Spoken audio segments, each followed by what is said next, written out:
سنی کا نہیں ہے۔ سنی کا عقیدہ کیا ہے؟ امام حسین میدان کارزار میں یا کربلا کی دھرتی پر مجبور نہیں بلکہ مسرور تھے،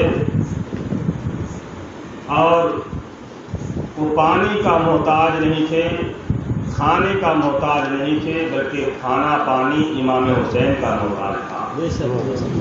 ہم مسلمانوں کا یہ عقیدہ ہونا چاہیے۔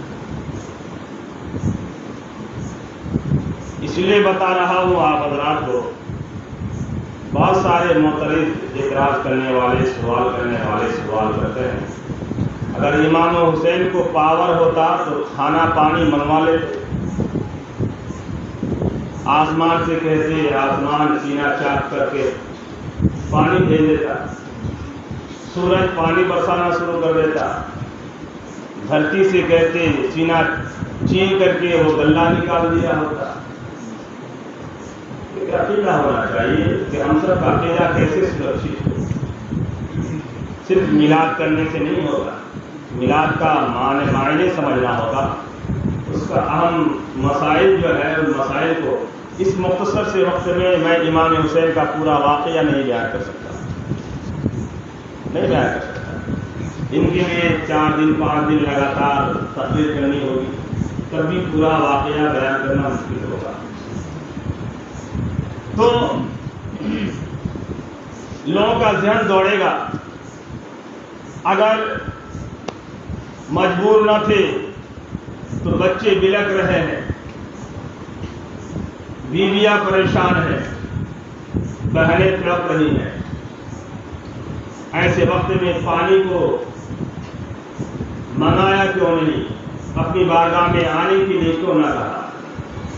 قسم خدا کی اگر دریائے فرات سے اشارہ فرما دیتا، دریائے فرات اپنا سینہ چیر کر کے خیمے تک پہنچ گیا ہوتا، خیمے تک پہنچ گیا ہوتا، اور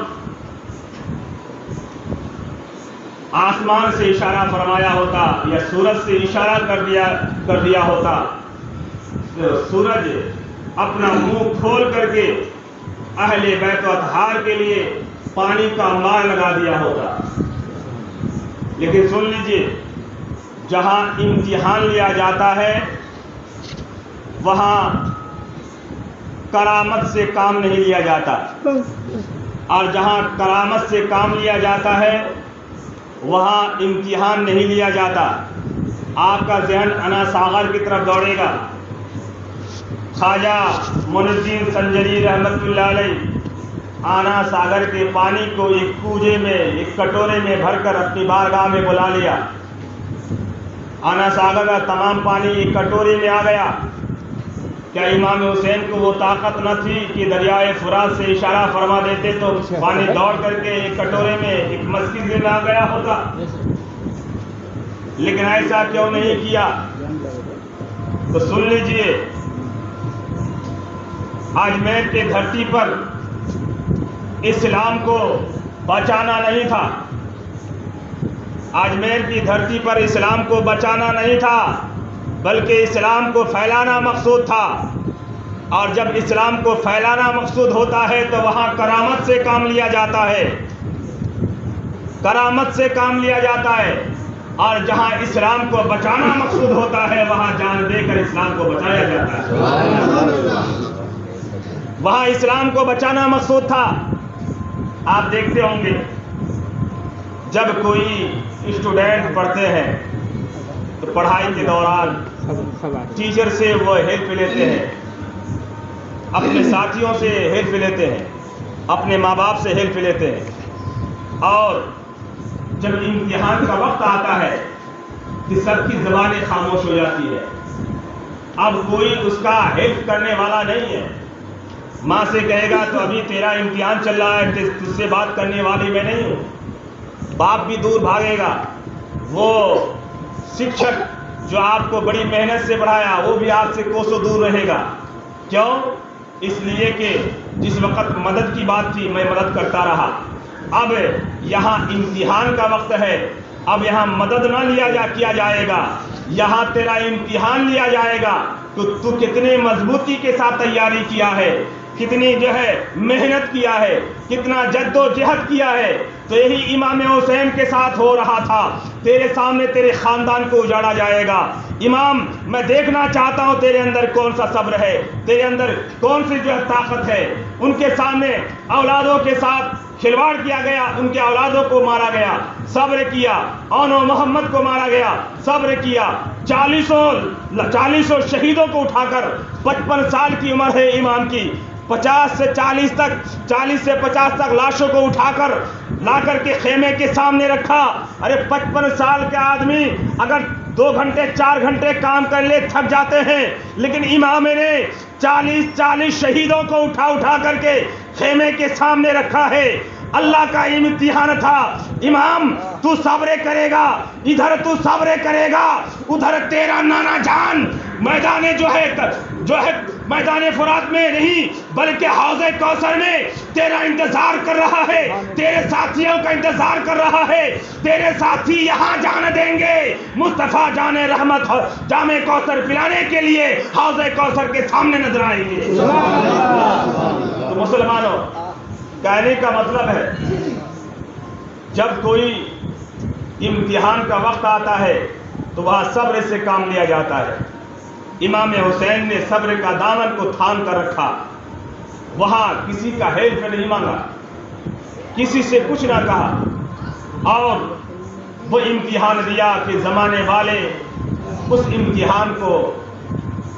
امتحان جیسے امتحان کوئی دے نہیں سکتے. اس لیے میرے کہنے کا مطلب، امام نے جو کام کیا ہے، امام کا احسان ہے کہ آج ہم اسلام کے دائرے میں چل رہے ہیں. اگر اسلام یہ ہمارے امام حسین رضی اللہ تعالیٰ سر نہ دے کر کے یہ ہاتھ دے دیا ہوتا تو قسم خدا کی اسلام تہس نہس ہو گیا ہوتا، برباد ہو گیا ہوتا. تو امام نے ہاتھ نہیں دیا، دنیا والوں کو بتا دیا، دنیا والوں جب اسلام کی بات آئے تو گردن تو دے دینا لیکن اسلام کا ہاتھ مت دینا. یہ ہاتھ اگر چلا جاتا، امام کا ہاتھ چلا جاتا تو یزید سمجھتا کہ پوری کائنات میری تابعداری کرتی. اس لیے کہ امام نے میرے ہاتھ میں ہاتھ دے دیا ہے، امام حسین نے میرے ہاتھ میں ہاتھ رکھا ہے. اس لیے امام نے ہاتھ میں ہاتھ نہ رکھا کہ یزید تو میری گردن تو لے لے. امام گردن دے سکتا ہے لیکن نانا جان کا دیا ہوا ایمان نہیں دے سکتا. آج دنیا والے آپ کے سامنے اگر ایسا امتحان آ جائے تو آپ کو بھی ویسے ہی صبر سے کام لینا ہوگا، ویسے ہی امتحان دینا ہوگا. ارے اتنا ویسا مشکل امتحان تو نہیں لیا جائے گا آج کل کے مسلمانوں سے، کیونکہ ہمارے اندر وہ ایمانی طاقت نہیں ہے، ایمانی جذبہ نہیں ہے، ایمانی شان و شوکت نہیں ہے. اگر 4 روپیہ 5 روپیہ 2000 روپیہ 4000 روپیہ مسجد میں دان کر دیا ہم لوگوں نے تو موچ میں تاؤ لگا کر کے بولتے ہیں ارے میں نے 10,000 روپیہ دان کیا ہے. یہ دان کرنا آپ کے لیے رائے گا اور بیکار ہوگا، کیونکہ دنیا والے کو دکھانے کے واسطے آپ نے دان کیا ہے. لیکن ہمارے امام نے جو جان دیا ہے دنیا کو دکھانے کے واسطے نہیں بلکہ ایمان کو بچانے کے واسطے. اگر آپ نے مسجدوں کو آباد کرنے کے واسطے دیا ہے تو مسجد کو آباد ہونے دیجئے. ادھر آپ کی مسجد آباد ہوگی، ادھر اللہ تبارک و تعالیٰ آپ کے جو ہے قبروں میں رحمت و انوار کی برساتیں فرماتا نظر آئے گا. تو نیت کے صدقے خون برسا کرتا ہے. آج مسلمانوں، میرے کہنے کے مطلب آج سارے مسلمان اس فکر میں ڈوبے ہیں کہ ہم کون سا کام کریں کہ ہمیں جنت نصیب ہو جائے. تو جنت کسی کے باپ کا نہیں ہے بلکہ میرے مصطفیٰ جان کریم کا ہے. اگر آپ کو جنت میں جانا ہے تو میرے مصطفیٰ کو راضی کرو، ان کے نواسے کو راضی کرو، آل اطہار کو جو ہے راضی کرو. جب ان تمام آل و اولاد راضی ہوں گے، میرے مصطفیٰ راضی ہوتے نظر آئیں گے تو جنت کا راستہ ہم مسلمانوں کے لیے آسان ہوتا نظر آئے گا. میں کہنا چاہ رہا ہوں، امام حسین رضی اللہ تعالیٰ عنہ ابھی دنیا میں آئے نہ تھے. میرے آقا مسجد نبی میں تشریف فرمائے، بڑے فکر مند ہیں. فضل میرے آقا کو دیکھ کر سمجھتی ہے، میرے آقا کو دیکھ رہی ہے اور عرض کر رہی ہے یا رسول اللہ آپ کسی فکر میں ڈوبے ہوئے ہیں. میرے آقا مدنی کریم صلی اللہ علیہ وسلم ارشاد فرماتے ہیں آج سمے سے احساس ہو رہا ہے، سما سے احساس ہو رہا ہے آج ہمارے بیٹی کے یہاں کوئی پھول دنیا میں تشریف لانے والا ہے، کوئی پھول آ جانا چاہیے تھا، کوئی بچہ جنم لینا چاہیے تھا۔ جب ام فضل یہاں سے جا کر حضرت فاطمہ رضی اللہ تعالیٰ عنہا کے یہاں تشریف لے جاتی ہیں تو دیکھتی کیا ہے، ام فضل کیا دیکھتی ہے کہ حضرت فاطمہ نے ایک پھول جیسا لڑکا کو جنم دیا ہے، پھول جیسا لڑکا کو جنم دیا ہے۔ ام فضل دوڑے دوڑے اللہ کے رسول کی بارگاہ میں اور عرض کیا، یا رسول اللہ صلی اللہ تعالی علیہ وسلم، آپ نے سچ فرمایا ہے، آپ کی بیٹی نے ایک پھول جیسا لڑکا کو جنم دیا ہے۔ میرے آقا مدنی کریم تشریف لاتے ہیں، میرے آقا آئے، ام فضل بچے کو اٹھا کر کے میرے آقا کے گود میں تھماتے ہیں، گود میں جیسے ہی رکھنا تھا میرے آقا ان کی آنکھوں کو بوسہ دے رہے ہیں، ان کے حلق میں اپنے لعاب دہن ڈال رہے ہیں، گلے کو بوسہ دے رہے ہیں، پیشانی کو چوم رہے ہیں، میرے آقا صلی اللہ علیہ وسلم پیار فرما رہے ہیں اور حسین کے صدقے دنیا والوں کو تقسیم کر رہے ہیں۔ آسمان دنیا والوں نے دیکھا، فرشتوں نے دیکھا کہ میرے مصطفیٰ حسین کا صدقہ بانٹ رہے ہیں، حسین کا صدقہ بانٹ رہے ہیں۔ فرشتوں نے عرض کیا، مولا ہمیں اجازت دے تاکہ ہم حسین کا صدقہ لینے کے لیے جائیں، حسین کا صدقہ میرے آقا کی بارگاہ میں لینے کے لیے جائیں۔ فرشتے اجازت لے کر کے آ رہے ہیں۔ ایک لنگڑا فرشتہ تھا، اپاہج فرشتہ تھا، پیر نہیں تھا، ہاتھ نہیں تھا، وہ رو رو کر کے اللہ رب العزت کی بارگاہ میں عرض کرتے ہیں، مولا ہمیں بھی اجازت دے تاکہ حسین کا صدقہ لینے کے لیے ہم جائیں، میرے مصطفیٰ جان کریم کی بارگاہ میں جائیں، کیونکہ حسین کا صدقہ بانٹا جا رہا ہے، ہم بھی صدقہ حسین لینے کے لیے جائیں گے۔ اللہ تبارک و تعالیٰ نے ارشاد فرمایا، فرشتوں ان کو اپنے ساتھ لے کر جاؤ۔ فرشتے لے کر جاتے ہیں، میرے آقا کی بارگاہ میں حاضری دیتے ہیں، میرے آقا صلی اللہ تعالی علیہ وسلم، میرے آقا مدنی کریم صلی اللہ تعالی علیہ وسلم کی بارگاہ میں حسین کا صدقہ مانگ رہے ہیں، حسین کا صدقہ مانگ رہے ہیں۔ سارے فرشتوں کو حسین کا صدقہ دیا جا رہا ہے، سارے فرشتے حسین کا صدقہ لے رہے ہیں، یہ لنگڑا فرشتہ جو ہے اللہ کے رسول کی بارگاہ میں رو رہے ہیں، گریہ زاری کر رہے ہیں۔ میرے آقا نے ارشاد فرمایا، وہ فرشتوں یہ رو کیوں رہے ہیں؟ حسین کی بارگاہ میں، محمد کی بارگاہ میں آنے کے بعد رو کیوں رہے ہیں؟ رونے کا سبب کیا ہے؟ تو میرے آقا کی بارگاہ میں وہ فرشتے عرض کرتے ہیں، مولا میں ایک مرتبہ عرش اعظم سے عرش اعظم سے نیچے زمین کی طرف جھانکا، ایک میں زمین میں چلتا ہوا لنگڑا آدمی کو دیکھا جو زمین میں گھسٹ گھسٹ کے چل رہا تھا، گھسٹ گھسٹ کے چل رہا تھا، جس کا ہاتھ پیر نہیں تھا۔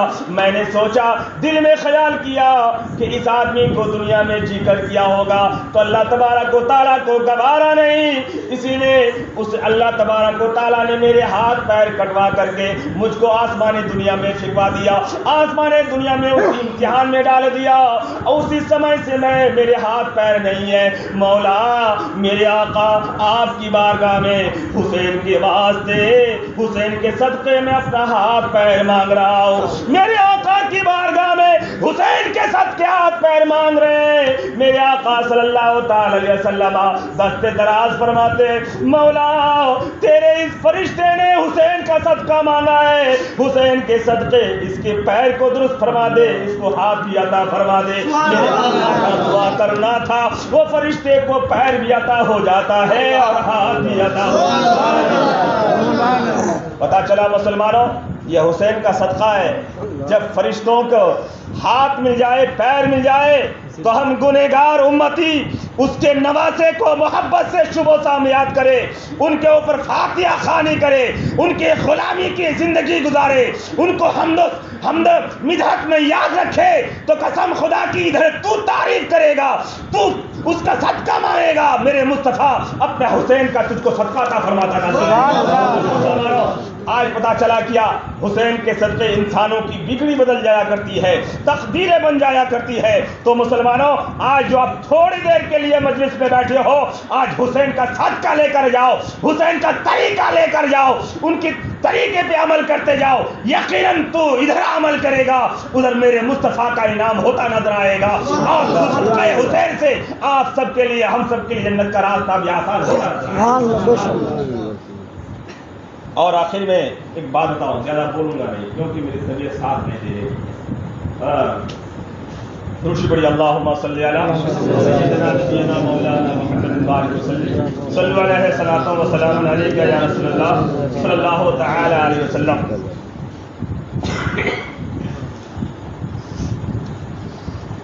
میرے آقا کے زمانے کی بات ہے، لگ بھگ میرے آقا کی عمر جو ہے وہی 26-27 سال عمر ہوگی میرے آقا کی. ابو طالب جو ہے ایک بار ملک یمن جاتے ہیں تجارت کے واسطے جاتے ہیں. جب ملک یمن گئے تو بہت سارے ساتھی ہیں، کسی نے آ کر کہا ابو طالب سے کہ ابو طالب یہاں ایک پادری ہے آسمانی کتابوں کا عالم جس کی عمر 300 سال، اس کا نام مشرف، ہمیں ان سے ملاقات کرنی چاہیے. تو ابو طالب فرماتے ہیں چلو ان سے ملاقات کر لی جائے. جب اپنے سامان کو بیچ کر فرصت پائے تو ان سے ملاقات کرنے کے لیے، اور اتنے ضعیف ہو گئے تھے کہ جو اس کا پلک ہے نا، اس کا پلک آنکھوں کو ڈھانپ چکی تھی. جب کسی کو دیکھنا ہوتا تھا وہ اپنے پلکوں کو اٹھایا کرتا تھا، اپنے پلکوں کو اٹھاتا تب دیکھتا.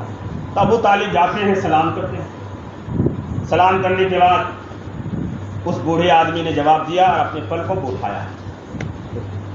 تو ابو طالب کے چہرے پہ نظر پڑی. فرمایا آپ آئے کہاں سے ہو، آپ کا نام کیا ہے؟ کہ میں مکے سے آیا ہوں، میرا نام ابو طالب ہے. آپ کس خاندان سے تعلق رکھتے ہیں؟ تو فرمایا کہ میرا خاندان قریش، میں ہاشمی خاندان سے ہوں. اس نے کہا کہ آپ کے خاندان میں ایک ایسا بچہ پیدا ہوگا جو آخری نبی ہوگا. وہ آخری نبی جس کا نام محمد ہوگا وہ پیدا ہو چکا ہے، آپ کے گھر میں پیدا ہوا ہے. فرمایا کیا اس کا باپ نہیں ہوگا؟ ان کا باپ کا نام عبداللہ جن کا انتقال ہو گیا. تمہارا نام کیا ہے؟ ابو طالب. کہا ہاں میں ان کا چچا ہوں ابو طالب. تو فرمایا کیا میں تجھ کو بشارت دیتا ہوں کہ وہ تیرا بھتیجا دونوں جہاں کا امام ہوگا، اماموں کا امام ہوگا، سرداروں کا سردار ہوگا، احکم الحاکمین ہوگا. وہ تمام نبیوں کا نبی ہوگا. اور ایک بات اور سن لے، تجھ کو میں بشارت دیتا ہوں کہ تیرے بیوی کے بطن سے ایک بچہ پیدا ہوگا لگ بھگ 29 سال یا 30 سال کی عمر میں. جب محمد کی عمر 29-30 سال کی ہوگی، اس عمر میں تمہارے گھر میں ایک بچہ پیدا ہوگا جس کا نام علی ہوگا، جس کا نام علی ہوگا. جیسے محمد تمام اماموں کا سردار، تمام نبیوں کا سردار ہوگا، ویسے علی تمام ولیوں کا بھی سردار ہوگا. اتنا جب بشارت دیا وہ حیرت زدہ، ابو طالب حیرت زدہ، یہ کیسے ہو سکتا ہے؟ میری بیوی تو امید سے نہیں ہے. وہ بوڑھا کہتا ہے، آسمانی جو کتابوں کا عالم کہتا ہے جائیے آپ کو بشارت ملتی نظر آئے گی. وہ یمن سے جیسے مکہ پہنچے، دروازہ کھٹکھٹایا ہے. بیوی نے دروازہ کھولا تو مسکراتے ہوئے کھولا ہے، مسکراتے ہوئے کھولا. جیسے مسکراتے ہوئے کھولا، بیوی سے پوچھا مسکرانے کی وجہ کیا ہے؟ تو شور سے فرمانے لگی، کہنے لگی میرے سرتاج میں امید سے ہوں، میرے پیٹ میں بچہ ہے، آپ باپ بننے والے ہیں. اتنا کہنا تھا، اس کی آنکھوں میں آنسو آ گئے. عالم نے کہا تھا، آسمانی عالم نے کہا تھا آپ کے یہاں ایک بچہ پیدا ہوگا جس کا نام علی ہوگا، یہ تمام ولیوں کا سردار ہوگا. اور جو عبداللہ کا بیٹا ہوگا تمام نبیوں کا سردار ہوگا. میرے آقا صلی اللہ علیہ وسلم ارشاد فرماتے ہیں انا مدینۃ العلم وعلی بابها، میں علم کا شہر ہوں، علی اس کا دروازہ ہے. فرمایا من کنت مولاہ فعلی مولا، میں جس کا مالک ہوں گا میرا علی بھی اسی کا مالک ہوگا، جس کا میں نگہبان ہوں گا میرا علی بھی اس کا نگہبان ہوگا. اس لیے مسلمانوں ذرا سوچ لو، جو میرا علی کا ہے وہ محمد عربی کا ہے، جو محمد عربی کا ہے وہ علی کا ہے، جو علی کا نہیں ہے محمد عربی کا نہیں ہے. اس لیے اب پتہ کیا چلا، اسی کے بطن سے اسی کے نسل سے امام حسین جب دنیا میں تشریف لائے، امام حسین کے صدقے انسان کی بگڑی بن رہی ہے. امام حسین رضی اللہ تعالیٰ عنہ کا بچپن کا زمانہ ہے، بچپن کا زمانہ ہے، نانا جان کے گود میں پل رہے ہیں، نانا جان تربیت دے رہے ہیں. ارے تربیت دینے والا عام انسان نہیں ہے بلکہ دونوں جہاں کے رحمت للعالمین ہے، سراج السالکین ہے، طٰہٰ و یاسین ہے، طیبہ کے شمس و ضحیٰ، کعبے کے بدر و دجا ہے. دنیا والوں کو دنیا والے کیا تعلیم دیں گے؟ میرے مصطفیٰ نے جو اپنے نواسے کو اپنے بیٹے کو تعلیم دیا وہ تعلیم دنیا والا دے نہیں سکتا. طرح سے میرے آقا نے اپنے نواسے کو علم نوازا اور بڑا پروان چڑھتے گئے. ایک مرتبہ کا واقعہ ہے، میرے آقا مصطفیٰ جان کریم صلی اللہ تعالی علیہ وسلم نماز پڑھا رہے تھے. دوران نماز حضرت حسین رضی اللہ تعالیٰ مسجد میں چلے جاتے ہیں. میرے آقا صلی اللہ علیہ وسلم کو سجدے میں جانے کا انتظار کرنے لگا. میرے آقا جیسے سر کو سجدے میں رکھتے ہیں، امام حسین میرے آقا کے پیچھے مبارک پہ چڑھ جاتے ہیں، پیچھے انور پہ چڑھ جاتے ہیں. جب میرے آقا کے پیچھے انور پہ چڑھے، میرے آقا صلی اللہ علیہ وسلم کو یہ گوارا نہ ہوا کہ میں سر کو سجدے سے اٹھا لوں اور زمین پہ میرا نواسا گرے گا، تکلیف میرے نواسے کو پہنچے گی، لیکن محمد کو اس سے زیادہ کہیں تکلیف پہنچے گی. میرے آقا مدنی کریم نے اپنے نواسے کو نماز میں خیال رکھا اور سجدے کو اتنا لمبا کر لیا، اتنا لمبا کر لیا، 72 بار میرے آقا نے تسبیح پڑھا. کتنی بار؟ 72 بار میرے آقا نے تسبیح پڑھا. 72 بار میرے آقا نے تسبیح پڑھا. میرے اس 72 بار کے بعد امام حسین رضی اللہ تعالیٰ پیٹھ سے اترے تو میرے آقا صلی اللہ علیہ وسلم سر کو سجدے سے اٹھایا. جب نماز سے فارغ ہوئے صحابہ کرام نے عرض کیا یا رسول اللہ، کیا سجدہ لمبا کرنے کا حکم آ گیا ہے یا پر وہی نازل ہو رہی تھی؟ تو میرے آقا مدنی کریم صلی اللہ علیہ وسلم نے ارشاد فرمایا وہ میرے صحابیوں سنو وہی نازل نہیں ہوئی ہے اور نہ سجدہ لمبا کرنے کا حکم آیا ہے. سبب اتنا تھا کہ میرا بیٹا میرا نواسا حسین میری پیٹھ پہ چڑھ چکا تھا، مجھ کو گوارا نہ ہوا کہ میں سر کو سجدے سے اٹھا لوں اور میرا نواسا زمین پہ گر جائے. اب ایک بات بتاؤں آپ کو، لوگ کہتے ہیں کہ نماز میں غیر اللہ کا خیال آ جائے نماز نہیں ہوتی ہے نا. بہت سارے مسائل غیر اللہ سمجھتے ہیں اللہ کے علاوہ، بیوی کا خیال آ جائے، گدھا کا خیال آ جائے، کچر کا خیال آ جائے، اس کا خیال آ جائے، اس کا خیال آ جائے. اور دیوبندیوں سے پوچھے گا تو کہا کہ محمد کا خیال آ جائے نماز نہیں، گدھا کھچڑ کا یاد آ جائے تو نماز ہو جائے گی. فزیکل کانٹیکٹ کرتے ہوئے بیوی کا خیال آ جائے تو نماز ہو جائے گی، لیکن نبی کا خیال آئے تو نماز نہیں. اتنا دشمنی ہے میرے مصطفیٰ سے. استغفراللہ. اللہ تعالیٰ ایسے انسانوں سے بچائے. ایسے انسان ملے تو فرمایا ایاہم و ایاکم، خود بچو اور دوسروں کو بچاؤ. اگر آپ بچیں گے نہیں اور بچاؤ گے نہیں اور بچاؤ گے نہیں تو فتنہ میں پڑتے جائیں گے، اور جب فتنے میں پڑیں گے ایمان ختم ہوتا نظر آئے گا. تو فرمایا کیا؟ ایک نقطہ کی بات بتاؤں، تمام کمال و فضائل کے باوجود امام حسین امتی ہیں، امتی ہیں، نبی نہیں ہے، امتی ہے.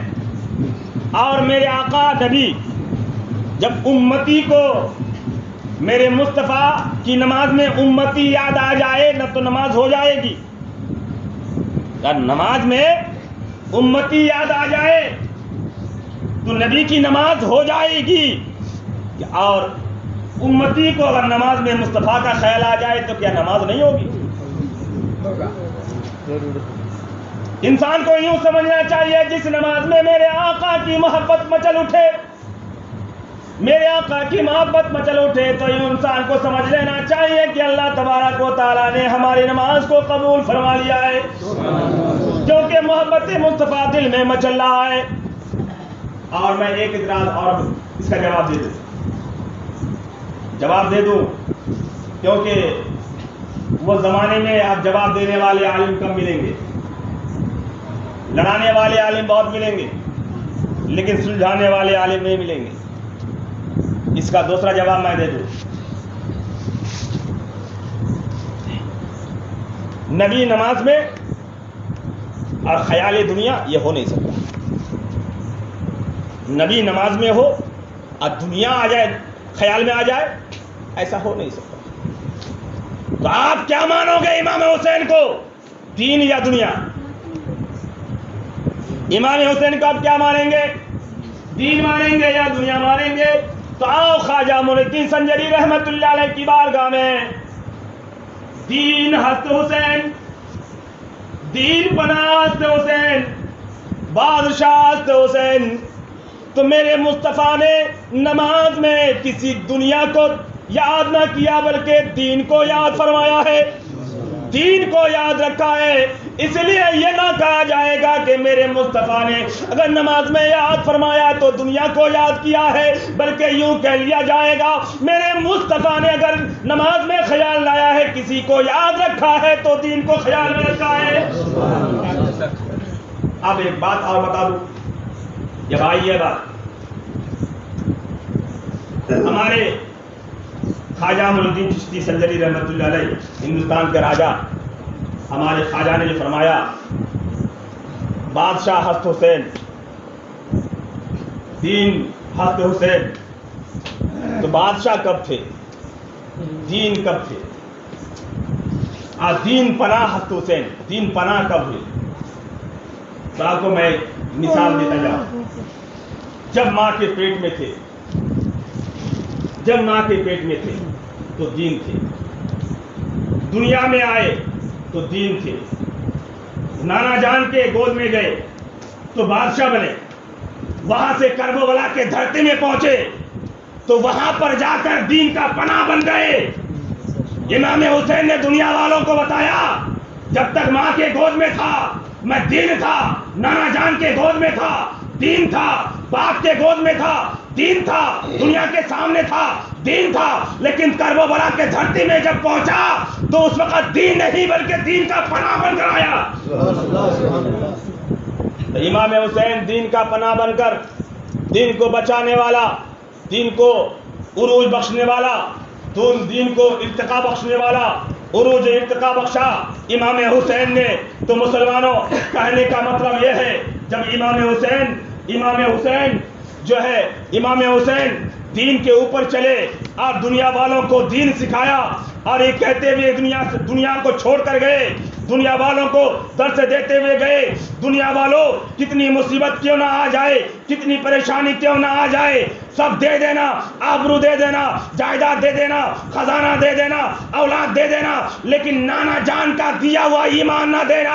اگر تجھ سے ایمان چاہے، ایمان نہ دینا، جان کی بازی لگا کر گردن دے دینا، لیکن نانا جان کا دین کی عزت و آبرو کو بچاتا نظر آنا۔ مسلمانوں، ان تمام چیزوں کا خیال رکھیں، انشاءاللہ پھر طبیعت صحیح ہوگی تو جب چہارم میں 40واں میں کیجیے گا تو جو اچھے واقعے بیان کروں گا۔ ساتھ نہیں دے رہا ہے، طبیعت ساتھ نہیں دے رہی ہے، زور سے بولنا چاہتا ہوں تو پریشانی ہوتی ہے۔ خیر، اللہ تعالی ہم سب کو اچھے کام کرنے کی توفیق عطا فرمائے۔ وآخر دعوانا ان الحمدللہ رب العالمین۔